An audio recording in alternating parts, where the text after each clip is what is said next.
हा पहा मस्त खमंग कुरकुरीत भाजक्या पोह्याचा चिवडा तयार झालेला आहे। चिवडा अजिबातच तेलकट झालेला नाही।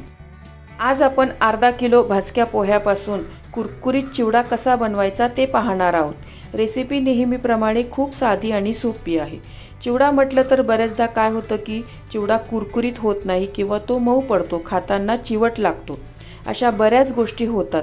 तर असं होऊ नये त्यासाठी काय करायचं या व्हिडिओमध्ये मी एक खास ट्रिक सांगितलेली आहे। तर ती काय ट्रिक आहे त्यासाठी तुम्हाला व्हिडिओ शेवटपर्यंत बघावा लागेल। इथे आपण चिवडा बनवताना कोणताही रेडीमेड मसाला वापरलेला नाही।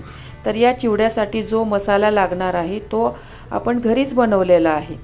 त्याच मसाल्यापासून हा चिवडा बनवणार आहोत। रेसिपी नेहमीप्रमाणे भरपूर टिप्ससह तुमच्याबरोबर शेअर केलेली आहे। चला तर हा खमंग कुरकुरीत भाजक्या पोह्याचा चिवडा कसा करायचा ते पाहूया।